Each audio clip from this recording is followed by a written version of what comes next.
Crimen y castigo, una mirada contemporánea al derecho penal.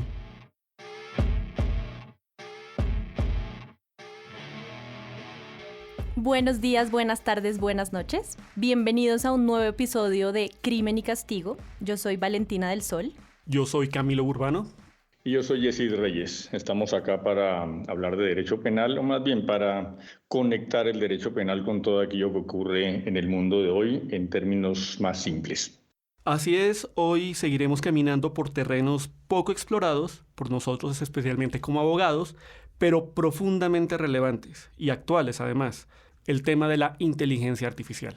Así es, estoy muy emocionada, Camilo y Yesid, porque para nadie es un secreto que las historias como Hair o Minority Report de estas películas de los 2000 no son solo película hoy, sino que las operaciones de sistemas autónomos determinan muchas de las actividades que realizamos y por eso pues tiene toda la relevancia hablar de estos temas. Y sobre todo es otro cambio en los paradigmas con los que nos hemos relacionado hasta ahora. Más que los propios avances del ChatGPT, me ha sorprendido el temor y la prevención que esta nueva herramienta ha generado en una sociedad cada vez más acostumbrada a la velocidad con la que avanza la tecnología. En los ámbitos donde nosotros nos movemos, por ejemplo, ya hay algunos administradores de justicia que temen ser reemplazados por una máquina y no pocos profesores empiezan a pensar en cómo alejar a los alumnos de esas herramientas al momento de evaluarlos. En efecto, Yesid, la inteligencia artificial en sus diferentes modalidades nos obliga a repensarnos, no solo como abogados, sino también desde el punto de vista del sistema educativo. Algunas labores que para nosotros son cotidianas pueden en efecto cambiar. Tú lo decías, habrá un punto en el que los profesores no sean necesarios, que los abogados no sean necesarios, que los jueces no sean necesarios. ¿Cómo vamos a afrontar esto desde el sistema educativo en las universidades? Y un punto adicional, ¿qué pasa con la responsabilidad penal de los incidentes que efectivamente tengan una relevancia penal causados por inteligencia artificial? No cabe duda de que los avances en inteligencia artificial tendrán repercusiones en el mundo del derecho y específicamente del derecho penal, tanto en la aplicación de justicia como en su enseñanza y en el propio ámbito de la investigación. Por eso, para valorar el impacto que pueden llegar a tener en el ámbito del derecho, es importante que conozcamos lo que estas nuevas herramientas hacen y cómo lo hacen. Para tener mayores elementos de juicio, hemos invitado a Alfonso Reyes Alvarado, que es el actual rector de la Universidad de Ibagué, quien desde su doble perspectiva de ingeniero y físico, además dedicado toda la vida a la educación, nos ayudará a entender qué es y para qué sirve la inteligencia artificial. Alfonso, bienvenido. Es un gran honor que nos acompañes en este programa. Primero porque debo confesar que fuiste una de las personas que nos animó a emprender este camino del podcast. Y segundo porque desde hace ya casi un año que te escuché en las jornadas de Derecho Penal que se hicieron en homenaje al profesor Reyes Echandía, me quedé muy intrigada sobre esa relación que has encontrado entre la administración de justicia y la cibersistémica. Nosotros los abogados siempre queriendo encontrar una conexión entre todas las ciencias y el derecho. Adelante. Yo tal vez quisiera empezar por decir lo siguiente. Noto que hay una confusión muy grande, en general en el mundo entero, con el término de inteligencia artificial. Y tal vez la confusión viene del hecho de que este es un término que tiene un significado técnico muy particular, pero que se ha popularizado de manera masiva. Y al hacerlo pierde su sentido original. Algo parecido con lo que ocurrió con el término de sistemas. Los sistemas como concepto empezaron a ser desarrollados formalmente en los años 1920 en Europa por von Bertalanffy. Pero el término se fue popularizando paulatinamente y hoy en día prácticamente llamamos sistema a cualquier cosa. Llamamos, por ejemplo, sistema al sistema nervioso de un ser humano, pero también hablamos del sistema de juego de la Selección Colombia, y también hablamos del sistema penal, incluso hablamos del sistema de administración de justicia. Y muchos de los que acabo de decir realmente no son sistemas en el concepto propiamente dicho. Eso está pasando hoy en día con el término de inteligencia artificial, porque como su expresión, su sentido original no se está haciendo explícito, entonces se asocia la inteligencia artificial con la inteligencia humana. Y hay diferencias muy grandes entre una y la otra. Yo creo que para ayudar a disminuir esta confusión, una primera pregunta es, ¿qué es entonces inteligencia artificial? Así es. Sería muy interesante para nosotros, no solo los que nos escuchan, sino también para Yesid, para Camilo y para mí, tener elementos sobre justamente qué es y cuáles son sus características para como punto de partida de esta conversación. El término tiene un origen que se remonta mucho atrás en la historia y es pensar si una máquina puede comportarse de manera similar a como lo haría un ser humano en algún dominio de acción en particular. Y si uno hace un recuento histórico, tal vez la primera vez en que eso empezó a mencionarse fue en un artículo que tradujo una matemática británica que se llama Lady Ada Lovelace. Ella era hija de Lord Byron. Y es bien interesante porque en esa época, estamos hablando de 1840, en Inglaterra pues no se permitía, no era bien visto que una mujer estudiara, debía estar en casa. Y esta joven no solo estudió, sino fue matemática, fue reconocida internacionalmente. Ella hace una traducción de un artículo que publica un francés en el que se describe una máquina que se llamó en ese momento la máquina analítica. Era una máquina que había diseñado un británico que se llama Charles Babbage y lo que hacía era computaciones aritméticas muy simples, sumar, restar, dividir, pero lo hacía automáticamente. Esa fue la primera vez que se empezó a percibir que algo propio de un ser humano, hacer operaciones aritméticas, lo podía hacer una máquina. Ella hace la traducción, pero decide no solo traducir la descripción que este francés hace de la máquina, sino que quiere hacer un poquito más y agrega unas notas al final del artículo en donde empieza a reflexionar sobre ese proceso de una máquina que hace operaciones aritméticas propias de un ser humano de la época. El efecto que tiene esa traducción es que en el mundo científico de la época se leyó mucho más las notas que el artículo. Y hizo mucho más impacto las notas de ella que realmente quien escribió el artículo. De hecho, a quien se recuerda es a la traductora por sus notas y no al autor del artículo. En esas notas, Lady Ada empieza a diseñar las bases de lo que hoy en día son los lenguajes de programación y empieza a mencionar lo que hoy en día se conoce como algoritmos. Nuevamente una palabra que se está utilizando en casi cualquier contexto. Se habla del algoritmo de Netflix, del algoritmo de las redes sociales, etcétera, etcétera. Pues el concepto en sí mismo viene de este trabajo de Lady Ada. Allí ella termina esas notas preguntándose si más adelante unas máquinas un poco más sofisticadas como la de Babbage podían empezar a emular el comportamiento de un ser humano. Luego hay que hacer un salto importante en la historia, hasta finales de la Segunda Guerra Mundial, donde otro matemático británico también, que se llama Alan Turing, entra a la palestra. Es muy conocido hoy en día porque Turing desarrolló una máquina que permitió hacia 1944 descifrar los códigos que utilizaban los alemanes para comunicarse entre ellos. Esa máquina se llamó Enigma y la gente hoy en día, mucha gente lo reconoce porque hay una película que se llama así, Enigma. Y en esa película pues muestran parte del trabajo de Turing. Esa máquina fue definitiva en terminar la guerra, porque le permitió a los aliados conocer con antelación las comunicaciones de los alemanes y anticiparse a ellas para finalmente establecer el D-Day que da lugar al fin de la Segunda Guerra Mundial. Luego, ese aporte fue realmente impactante para terminar la guerra. Después de que eso ocurre y Turing sale del gobierno y muchos años después lo que hizo empieza a hacerse público, por eso es que viene la película recientemente, antes eso era secreto. Turing se une a la Universidad de Manchester, pero sigue interesado en el trabajo de las máquinas y toma la intuición de Lady Ada Lovelace y empieza a preguntarse si una máquina en el futuro pudiese comportarse como un ser humano, ¿cómo podríamos saber que eso está ocurriendo? Y diseña lo que él denomina, o que después se denominó, el test de Turing o la prueba de Turing. Y esa prueba es lo que le da el sentido técnico a la inteligencia artificial. En síntesis, lo que dice la prueba es que si yo interactúo con una máquina o con un algoritmo, y mientras yo interactúo con este algoritmo o máquina, soy incapaz de diferenciar si realmente mi interacción es con una máquina o con un ser humano. Si yo no puedo hacer esa diferenciación, es porque esa máquina o ese algoritmo se está comportando como un ser humano en ese dominio particular de acción. Un ejemplo concreto de un dominio de acción es jugar ajedrez. Durante mucho tiempo se pensaba que solo los seres humanos podían jugar ajedrez, pero claramente hoy en día existen algoritmos, o sea, programas de computación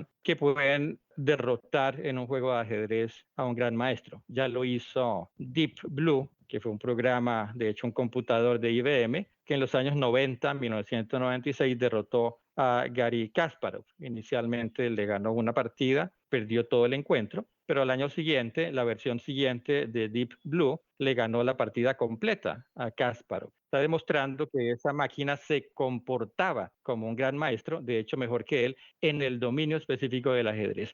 Ese simular un comportamiento humano en un dominio específico de acción es a lo que se refiere el término de inteligencia artificial. Pero entonces eso significa, Alfonso, que existe solo un tipo de inteligencia artificial o que pueden darse o existir en distintas modalidades o tipos. Yo no hablaría de tipos porque el test o la prueba es una sola. Yo puedo tener diferentes tipos de algoritmos, es decir, diferentes estrategias para simular el comportamiento de un ser humano. Y hoy en día se conocen varias de ellas. Tal vez la más conocida hoy en día como técnica para simular el comportamiento de un ser humano es lo que se llama aprendizaje de máquina. En inglés se llama machine learning. Pero esa es una de varias, hay diferentes alternativas. Entonces yo tengo tipos distintos de algoritmos que pueden simular el comportamiento inteligente de un ser humano, pero el comportamiento inteligente de la máquina o del algoritmo es aquel que pasa la prueba de Turing. Ok, y volviendo al ejemplo que nos explicabas sobre el juego de ajedrez, eso nos permite pensar también que la inteligencia artificial o estas estrategias van evolucionando, se van perfeccionando. ¿Cómo funciona ese proceso de desarrollo? Mira, por ejemplo, en la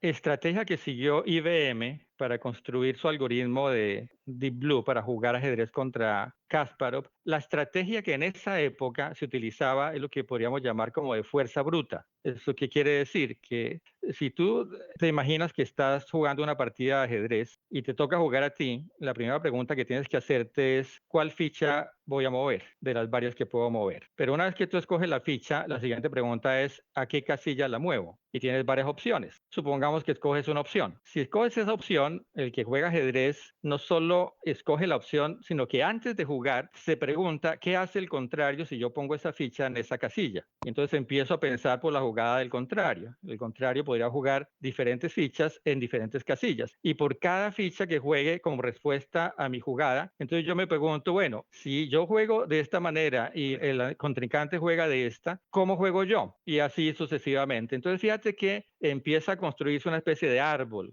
en donde por cada posible jugada mía hay una jugada del contrincante y por cada posible jugada del contrincante hay varias mías y por cada una de esas mías hay varias del contrincante y así sucesivamente. Un maestro internacional de ajedrez no puede ir más allá de 5 o 6 niveles de profundidad al hacer este análisis porque es demasiado complejo. Un aprendiz lo hará un nivel y no más. ¿Qué hizo el computador de IBM? Fue mucho más abajo en ese árbol de posibilidades. Entonces, esa estrategia se llama fuerza bruta porque lo que hace la máquina es explorar todas las posibles combinaciones de mejores jugadas que yo puedo tener en un momento dado. Y para cada jugada, todas las posibles del contrincante y así sucesivamente varios niveles de profundización. ¿Eso significa que ese proceso se hace autónomamente? No. Lo que significa es que el computador tiene que tener una capacidad de cómputo muy grande para almacenar todas las miles de posibles jugadas y luego analizar la probabilidad para encontrar cuál es la mejor jugada en cada caso. Es decir, que esas técnicas de fuerza bruta necesitaban muchísima capacidad de computación, porque además tú jugabas contra un programa, en el caso de Kasparov contra el programa de IBM, pero el programa tenía que responder muy rápidamente porque era un torneo internacional. Luego había un límite de tiempo para jugar. Entonces, no solo analizar miles de posibilidades de jugar, sino hacerlo muy rápidamente, requería todo un computador. Entonces, fíjense que en el caso de IBM, en esa época, IBM desarrolló una máquina, era una máquina completa, un computador dedicado a jugar ajedrez, donde podía tener todo ese procesamiento de información. Esa es una estrategia que, digamos, funciona para casos de juegos como ajedrez, pero hoy en día no funciona, porque hoy en día se necesitaría manejar muchísima más información y no habría capacidad para hacerlo. Entonces cambiaron las estrategias. Por ejemplo, la estrategia de aprendizaje de máquina, que es la más conocida. En el caso, supongamos, de diseñar un programa para jugar ajedrez, pero utilizando una estrategia de aprendizaje de máquina distinta a la de Kasparov, que fue fuerza bruta. ¿Qué haría hoy en día? Yo diseño el algoritmo y lo que hago es que le empiezo a mostrar al algoritmo a cientos de miles de partidas de ajedrez que maestros internacionales han jugado. Y lo que hago es que el algoritmo empieza a reconocer patrones de juego. Es decir, lo que hace el algoritmo es que sabe que en cada momento de la partida hay una forma o estilo de juego que le conducirá a ganar la partida. Eso se hace en la medida en que el algoritmo reciba miles, a veces millones de partidas completas y empieza a buscar relaciones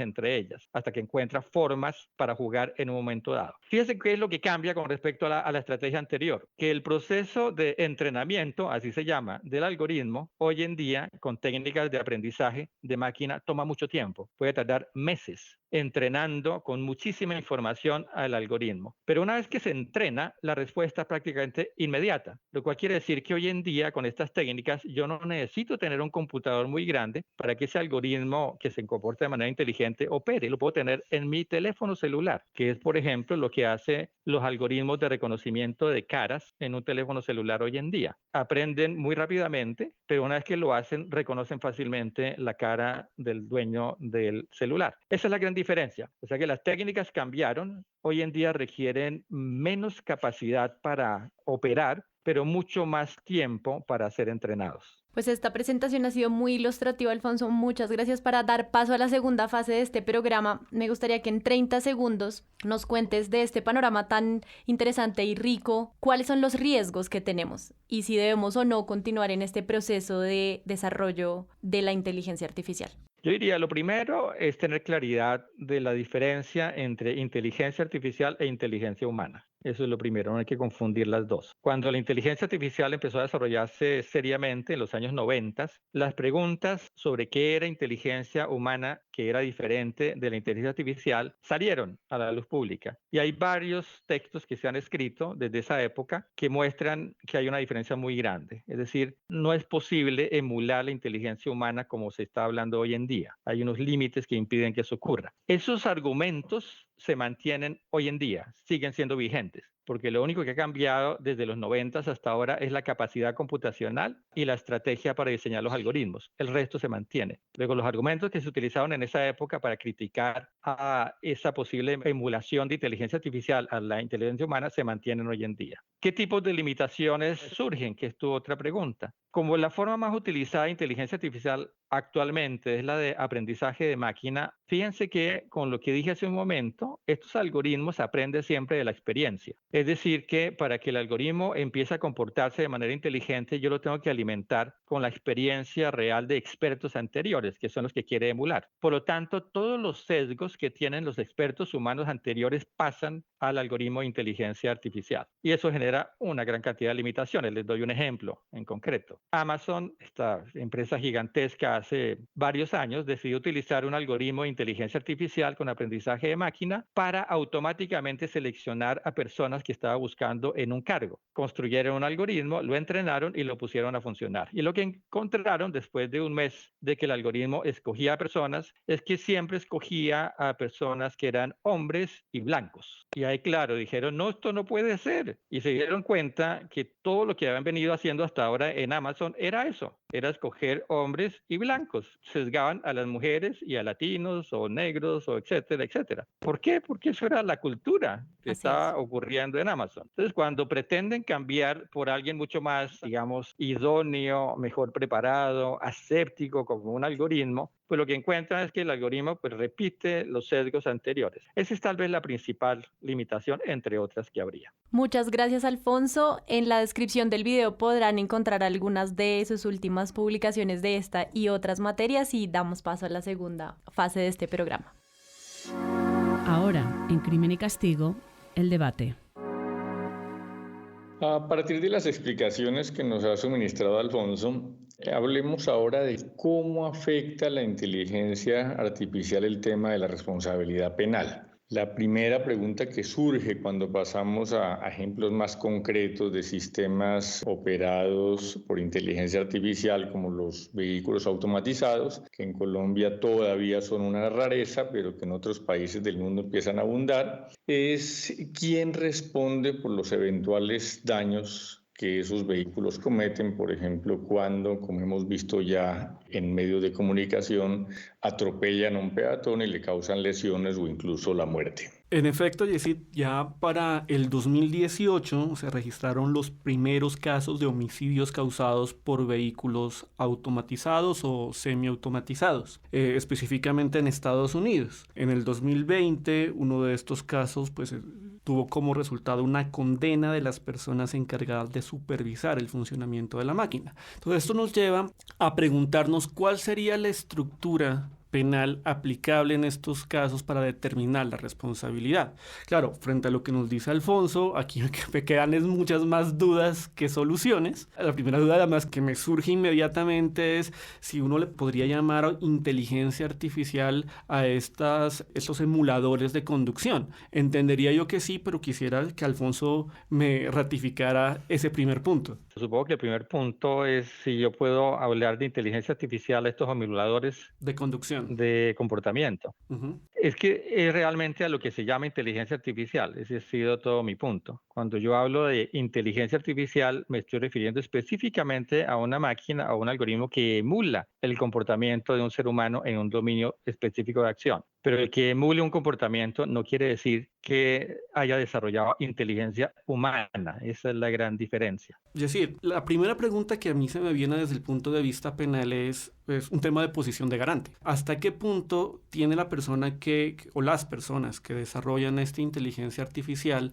una posición de garante y hasta cuándo la pueden controlar esa fuente de riesgo frente a los posibles daños causados? Digamos que en principio, tal como yo entiendo que están funcionando, por ejemplo, estos vehículos automatizados o semiautomatizados, uno podría entenderlos como herramientas que todavía de alguna manera controla el que los diseña y los programa, de tal manera que la responsabilidad tendría que referirse a las personas encargadas de la construcción y de la programación. Desde ese punto de vista, la pregunta tuya sobre la posición de garante, que significaría a quién le compete garantizar que el vehículo funcione correctamente o que esté correctamente programado, es precisamente a los que van a ser encargados en las fábricas de la construcción.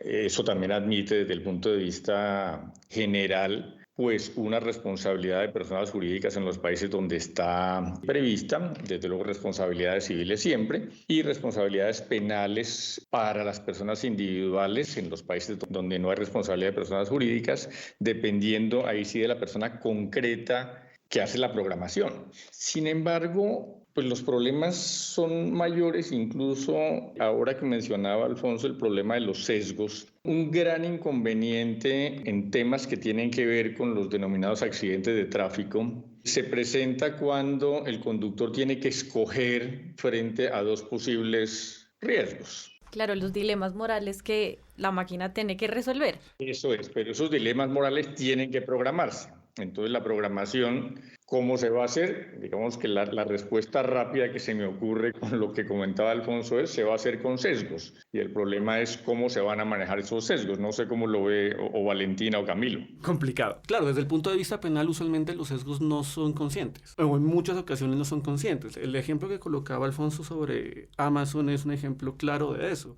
El sesgo estaba, pero cuando se programó el algoritmo para la empleabilidad de una persona, seguramente nunca cayeron en cuenta que ese sesgo existía, sino hasta el resultado. Entonces, ¿cómo anticipar un sesgo o cómo tratar de anticipar un sesgo? También se vuelve un problema muy complicado en la programación. Lo que me lleva más a un punto adicional, el tema del riesgo permitido cuando estamos programando inteligencia artificial, siendo esto un hecho absolutamente nuevo. Pero a mí me parecería interesante escuchar la perspectiva de Alfonso con nuestra afirmación, la afirmación de Yesid, pero yo creo que la compartimos tajante de el programador es quien asume la responsabilidad. ¿Eso cómo le suena a una persona que eventualmente se dedicaría a esa labor? Yo creo que es un problema que es mucho más complejo y yo creo que parte de la situación en la que estamos, de esta confusión que mencioné ahorita, no es solo por el término mismo, sino porque es difícil de abordar estas nuevas dimensiones de discusión que aparecen. Por ejemplo, en el caso del automóvil autónomo, el automóvil autónomo, entre otras, no ha venido mucho a países latinoamericanos porque se requiere que las vías se construyan de cierta manera, porque si no hay ciertos sensores en las vías, el carro se pierde, necesita esos referentes. Y eso quiere decir que aparece otro actor que debe asumir cierto nivel de responsabilidad, y es quien diseña la vía y quien diseña dónde pone los sensores para que el automóvil pueda orientarse adecuadamente. En el caso de los sesgos, pues sí, el programador lo que hace es programa el algoritmo y su responsabilidad en principio técnica va hasta programar y entregar el programa. Pero luego ese programa hay que entrenarlo y alguien toma la decisión de con quién lo entrena. Alguien tomó la decisión, por ejemplo, en el programa de jugar ajedrez, de escoger ciertos maestros para mostrar sus partidas al programa. Entonces aprendió los sesgos de esos maestros y no de otros. Luego, quien escoge la información que se le pasa al algoritmo, pues en principio tiene también cierta responsabilidad, porque en esa selección van incluidos los sesgos que va a asumir el algoritmo. Entonces, yo creo que es un problema que requiere todavía mucho mayor estudio. Claro, el problema es que antes de que ese carro pueda salir a la calle a transitar libremente, tiene que pasar todo lo que está diciendo Alfonso. Pero después de todo lo técnico que dice Alfonso, lo que sigue es una reglamentación. Y cuando exista esa reglamentación legal, entonces los programadores y los entrenadores van a tener unos parámetros normativos que tienen que cumplir. Mientras se comporten dentro de esos parámetros normativos, están dentro de lo que Camilo llamaba hace un momento el riesgo permitido y no responden. Aún en el evento de que los parámetros normativos sean equivocados. Si los parámetros normativos son equivocados y debido a ese error de los parámetros normativos, una persona programa o entrena como no es y se produce una lesión o un homicidio, no hay responsabilidad penal porque está cumpliendo las normas. Lo que seguiría ahí es el repensar las normas y el reevaluar las normas. Pero digamos que la afirmación general tendría que ser siempre el encargado de hacer la programación del entrenamiento conforme a las normas, responde en la medida en que vaya contra las normas. Lo que pasa es, como dice Alfonso, de aquí a que haya normas va a pasar todavía un tiempo muy largo. Pero quería volver sobre lo que dijo Camilo ahora, que esas decisiones que se toman en el tráfico automotor normalmente son casi actos reflejos, son decisiones que se toman a una velocidad muy rápida, pero eso va a ser distinto con los automóviles automáticos o semiautomáticos, porque esas decisiones se van a tomar con mucho tiempo de antelación, porque se van a programar de esa manera. Entonces, la decisión de si se atropella al adulto mayor o al menor no es una decisión que se va a tomar en una fracción de segundo. Se va a discutir durante días, semanas y meses hasta que finalmente se va a tomar la decisión, que es lo que vuelve todo esto mucho más complejo, se va a tomar la decisión de que hay que atropellar, hay que matar al adulto mayor. Claro, pero entonces tendría que estar la resolución de estos dilemas éticos a los que les hemos dedicado tanto tiempo y la filosofía aún no ha resuelto en tantos años. Lo tenemos que normativizar para poder establecer o incluir la respuesta a esos dilemas dentro de lo que sería el riesgo permitido, porque hasta ahora no hacen parte técnicamente.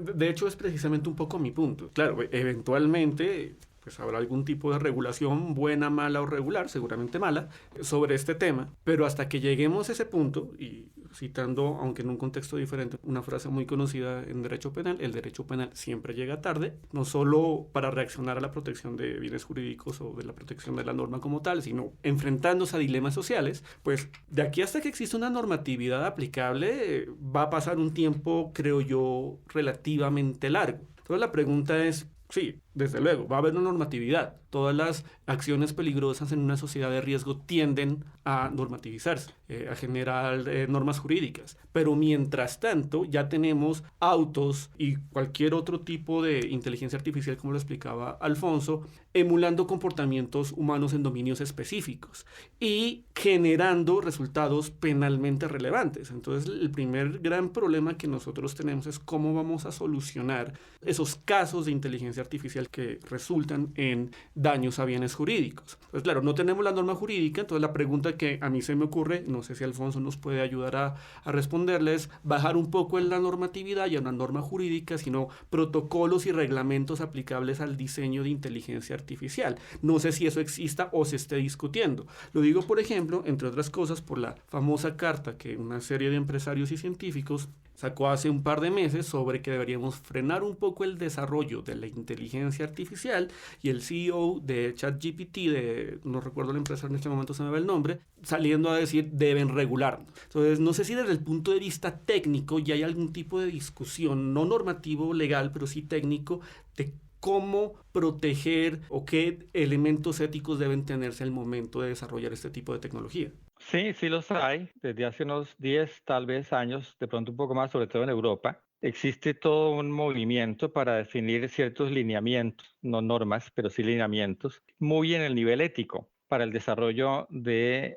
algoritmos de inteligencia artificial. De hecho, están publicados. Hay como unos 20 principios que están allí publicados, que curiosamente, digo curiosamente porque no lo he visto en los medios sociales, no se ha difundido, pero tiene por lo menos 10 años de haber sido publicado en Europa. Y yo creo que es importante hacerlo, ese tipo de regulación. Yo creo que va a tomar, como decían ustedes hace un momento, tiempo para que eso se establezca formalmente, pero por lo menos esos principios existen ya. Valdría la pena pues retomarlos, hacerlos públicos y empezar a trabajar en ellos. Tengo una duda sobre esto. Bueno, tengo muchas dudas sobre esto, y esta es una duda más técnica que penal. Entendí por la exposición, Alfonso, que usted nos mencionaba que efectivamente hay no tipos de inteligencia artificial, pero sí formas de programación de la inteligencia artificial, como la fuerza bruta, el machine learning y todos estos temas. Y que actualmente no dependemos de nuestra capacidad de procesamiento de datos para desarrollarlos, pero a mí hay una cosa que siempre no me ha dejado dormir, y son la computación cuántica. O sea, ¿qué pasa si yo uno es la primera generación ya de computadores cuánticos con inteligencia artificial? Yo creo que de ahí puede salir algo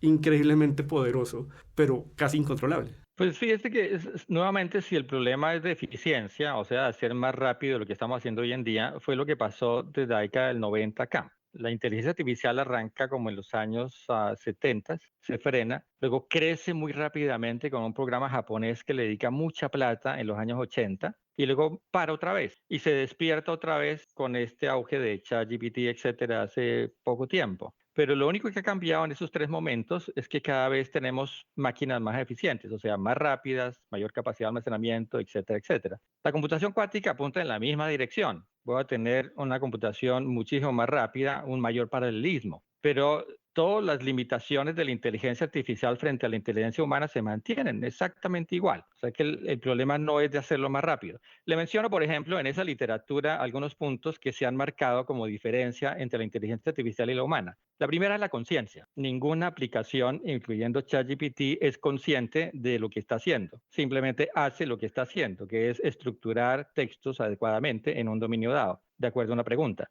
Pero no es consciente de que está haciendo eso. Yo soy consciente de que estoy teniendo esta conversación y estoy consciente de por qué quiero tenerla. Y soy consciente de la conversación misma que estamos sosteniendo ahora. Entonces, uno es eso. Lo segundo es el sentido que le damos a cualquier situación en la que estemos. Esos significados es algo que hacemos nosotros como seres humanos. No lo hace una aplicación de inteligencia artificial. Lo tercero es la intencionalidad. Una aplicación de inteligencia artificial emula un comportamiento, pero no hay una intencionalidad detrás. Cuando yo le pregunto algo a ChatGPT me responde, pero me responde automáticamente por todo su entrenamiento. No hay una intención que precede la respuesta que me está dando. Lo cuarto, que es bien interesante, es un argumento que planteó Roger Penrose, que era compañero en Gran Bretaña de Stephen Hawking, el de los agujeros negros. Él escribió un libro que se llama The Emperor's New Mind, como la nueva mente del emperador, que es una crítica a la inteligencia artificial de esa época. Y uno de los argumentos que planteaba era el de la intuición. Estas máquinas de inteligencia artificial no tienen intuición. Él decía, por ejemplo, yo soy matemático y yo sé de antemano si un teorema lo puedo demostrar o no, aun cuando no tengo ni idea si lo puedo demostrar, pero sé que es demostrable o no. De lo contrario, me quedaría toda la vida tratando de demostrar un teorema que no tiene demostración. Esa intuición no requiere de conocimiento previo, no surge de un entrenamiento, surge de una experiencia vivida, en este caso del matemático. Él intuye que esto debe ser así y actúa en consecuencia. Las máquinas no hacen eso. porque no están entrenadas para hacerlo. Y lo último es una gran diferencia más de fondo, y es que la física de las máquinas, incluyendo la computación cuántica, es una física que responde a la física del silicio, mientras que nuestra física como seres humanos responde a la fisicoquímica del carbono, y son físicas muy distintas. La inteligencia humana emerge de eso, no emerge de lo que es silicio. Esos argumentos hasta ahora no han sido rebatidos y creo que se mantienen vigentes hoy en día. Bueno, Alfonso, con esto yo creo que se siembra un aire o queda en el aire una energía muy tranquilizadora, lo cual me alegra porque empezar y pensar en este programa de por sí es bastante asustador con las transformaciones que estamos viendo en los últimos días y las implicaciones que por supuesto eso tiene en nuestra vida cotidiana, familiar, laboral, etcétera. Así que ha sido un gran placer, un gran gusto compartir la cabina hoy con todos ustedes y a nuestros oyentes esperamos tenerlos en el próximo episodio de Crimen y Castigo. Nos vemos en una próxima edición de Crimen y Castigo, una mirada contemporánea al derecho penal.